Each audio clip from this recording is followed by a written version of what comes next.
Hello जिक्स, कैसे हैं आप सब। आज हम डिस्कस करेंगे पाकिस्तान में रिसेंटली होने वाले कुछ अनफॉर्चुनेट इंसिडेंट्स की। एक यंग 19 साल का लड़का जिसको बड़ी बेदर्दी से कराची डीएचए में दो नामालूम अफराद ने मौत के घाट उतार दिया, जो allegedly anti car lifting cell के लोग थे।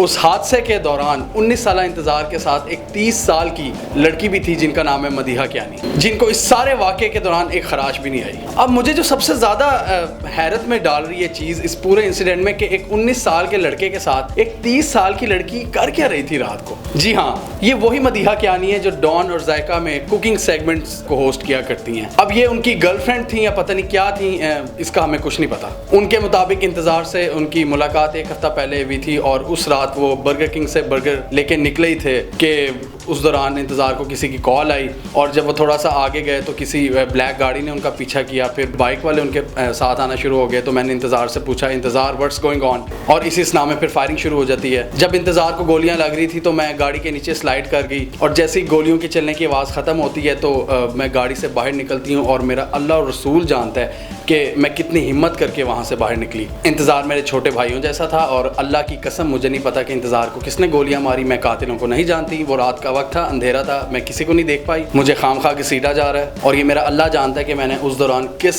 मुश्किल वक्त में कितनी हिम्मत करके वहाँ से रिक्शा पकड़ा। मैं अपना मोबाइल गाड़ी में भूल गई थी, मैं वापस अपना मोबाइल लेने आई गाड़ी में और मैं वापस चली गई। जैसे ही गनशॉट की आवाज़ बंद हुई है, खुदा जानता है मेरा कि मैं किस तरीके से उस गाड़ी से कितनी हिम्मत करके निकली। इंतज़ार के वालिद ने प्रेस कॉन्फ्रेंस करके इस सारे केस को बहुत ज़्यादा मीडिया में उछाला और इस वजह से अब ऑफिशियल्स पे काफ़ी प्रेशर है इन्वेस्टिगेशन का। और इंतज़ार के वालिद कह रहे हैं कि ये लड़की कुछ ना कुछ ज़रूर छुपा रही है और ये बहुत क्लेवर बनने की कोशिश कर रही है। और कुछ लोग कह रहे हैं कि इसकी एक हफ्ता पहले दोस्ती हुई थी इंतज़ार से और एक हफ्ते बाद इंतज़ार को मार दिया गया, तो ये भी किसी प्लॉट का हिस्सा थी। अब मैं देख रहा था कि सोशल मीडिया पे लोग विदाउट एनी इन्फॉर्मेशन और बगैर किसी तहकीक, बगैर किसी सबूत के मदीहा पे इल्ज़ाम लगा रहे थे। ज़रूर हमें शक करना चाहिए, लेकिन हमें ये भी देख लेना चाहिए कि हमारे कॉमेंट से किसी को नुकसान ना पहुंच जाए। इससे इन्वेस्टिगेशन पे भी बहुत फ़र्क पड़ता है। हम लोगों के लिए तो ऐसे इंसिडेंट्स एक शुगल ही होते हैं और हम सारे उस बैंड वैगन पे सवार हो जाते हैं और वो गंदा है, वो गंदा है, वो मुलविस है, मुझे तो ये कातिल लग रही है, इसका बयान कितना शक वाला है, अनु फड़ो पहले। पुलिस बड़ी तेज होती है, पुलिस को सब कुछ पता चल जाता है। पुलिस एक एक डॉट मिला के ना मामले की तह तक पहुंच जाती है। वो अलग बात है, अगर किसी को बचाना हो तो वो ऑफिशियल्स पे और गवर्नमेंट पे प्रेशर जरूर डाल सकते हैं कि यार इस केस का जल्द से जल्द तहकीकात होनी चाहिए और जल्द से जल्द इसका फैसला आना चाहिए। हाँ, हमें ये मुतालबा ज़रूर करना चाहिए और इस चीज़ के लिए हमें प्रेशराइज ज़रूर करना चाहिए और ये हमारा फ़र्ज़ है।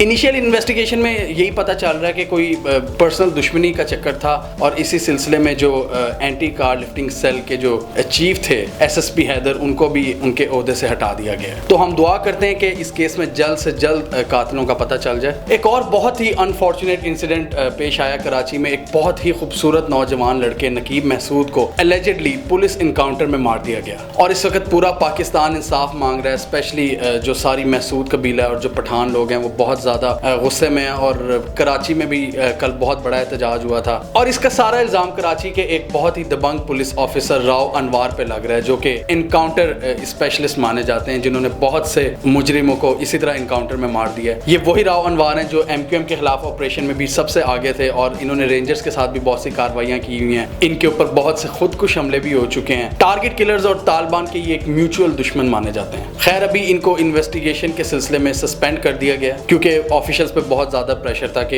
ये कहीं तहकीकात पे असरअंदाज ना हो जाए। अब राव अनवार साहब के मुताबिक जो नकीब महसूद थे वो TTP जो फॉर्मर कमांडर था बैतुल्ला महसूद, उसके बॉडीगार्ड रह चुके हैं। ये पाकिस्तान में बहुत से हमलों में मुलविस रह चुके हैं। इन्होंने रेंजर्स पे भी अटैक करवाए हुए हैं, इन्होंने फलां अटैक पे ये मुलविस थे, ये जेल तोड़ने वाले अटैक में मुलविस थे। तो गर्ज ये कि उन्होंने तो उसको मुल्ला फजलुल्लाह से भी बड़ा दहशतगर्द बना के पेश किया और वो कह रहे हैं कि मैं साबित करूंगा कि ये दहशतगर्द थे। अब हमें तो नहीं पता कि असल हकाइक क्या है, वो तो तहकीकात के बाद ही पता चलेगा। लेकिन अगर हम नकीब महसूद की फेसबुक प्रोफाइल पे जाएं तो हमें पता चलेगा कि वो कितने सादा इंसान थे। वो बिल्कुल आम लोगों जैसे थे और उनको सोशल मीडिया स्टार बनने का बहुत ज्यादा शौक था। इवन उन्होंने जो लास्ट पोस्ट थी वो भी अपने पेज को शेयर किया हुआ था। जो रिटन पोस्ट थी उन्होंने कहा था नकीब महसूद ने पेज बनाया, अब टोटल फेसबुक पेज बनाने के पीछे पड़ी है। ये अपनी गर्लफ्रेंड के बारे में कह रहे थे। मुझे प्यार हो रहा है कि अचानक इसके पाँव पर नजर पड़ गई। कराची पहुंच गया हूँ यारो हमेशा हमेशा के लिए, उफ क्या मौसम है, I love Karachi. Facebook MNS फजूल बकवास am I right? जब तक लड़का लड़की भाग ना जाए मोहल्ले वालों को प्यार सच्चा नहीं लगता। Me and my cute friend Atif Masoodi, इनकी कुछ पिक्चर्स थी बच्चों के साथ। ईद के बाद मिलते हैं यारों, वजीरिस्तान रवाना, दुआओं में याद रखना। Facebook, WhatsApp, Messenger, Twitter, cell phone number सब कुछ बंद, बाय, टेक केयर। तो ये सब कुछ बता के ही कह रहे थे, अगर क्योंकि उनका बाई गाँव वजीरिस्तान था तो वो सब कुछ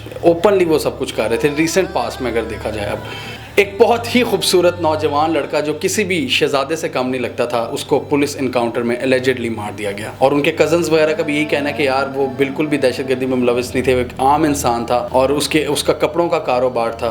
हमारी सारी सूरत हाल में गवर्नमेंट से यही रिक्वेस्ट है कि इंसाफ दिया जाए और जो भी हकायक है सामने लाए जाएँ। और पाकिस्तान में ये जो एक जंगल का कानून कायम हो चुका है, इस लाकानूनियत की वजह से पंजाब पुलिस और सिंध पुलिस को जो मजबूरन इनकाउंटर करना पड़ता है लोगों को, खतरनाक दहशतगर्दों को और मुजरिमों को मारना पड़ता है मावराए अदालत, क्योंकि उनको पता है कि इंसाफ नहीं मिलता। अदालतों के प्रोसेस होते हैं, जो जुडिशियल प्रोसीडिंग्स और प्रोसिक्यूशन का जो सारा प्रोसेस होता है वो इतना वीक है पाकिस्तान में कि मुजरिम बच निकलता है। तो इस सूरत में पुलिस क्या करती है, वो खेतों में लेके जाती है मुजरिम को और पार कर देती है। अगर किसी ने जुर्म किया है तो उसको आपको अदालत में पेश करना चाहिए, लेकिन अनफॉर्चुनेटली ऐसा नहीं होता क्योंकि पाकिस्तान में सिस्टम इस वक्त बहुत बुरी तरह से तबाह हो चुका है और इसकी यही वजह है कि हमें इस वक्त सख्त रिफॉर्म्स की ज़रूरत है। और मैं हमेशा यही भाषण देता हूँ कि रिफॉर्म्स एंड रिफॉर्म्स, हमें रिफॉर्म्स इस वक्त चाहिए। तो अगर आप चाहते हैं कि फ्यूचर में ऐसे वाक़यात ना हो तो प्लीज़ उन लोगों को वोट दें जो एटलीस्ट रिफॉर्म्स की बात करते हैं, उन मदारियों को जो नहीं जो ऊपर से चीज़ें बना के कहते हैं जी हमने बहुत कुछ कर लिया। हमें रिफॉर्म्स की ज़रूरत है, अंदर का जो सारा सिस्टम है वो ठीक करना है नीचे से। अगर पाकिस्तान में ये ज़रूरी रिफॉर्म्स ना हुई तो कल को हो सकता है कि आपका या मेरा प्यारा इसी तरह नामालूम अफराद के हाथों कत्ल कर दिया जाए या पुलिस इनकाउंटर में मारा जाए। इससे पहले ऐसा कुछ हो, आप अभी से फैसला कीजिए कि आपने अपने वोट का सही इस्तेमाल करना है। हमें कॉमेंट सेक्शन में अपना फीडबैक ज़रूर दीजिएगा इस अनफॉर्चुनेट इंसिडेंट के बारे में। हमारा यूट्यूब चैनल सब्सक्राइब कर लें और साथ ही वो घंटी का बटन भी दबा लें ताकि आपको सारे नोटिफिकेशंस टाइम पे मिल जाएं।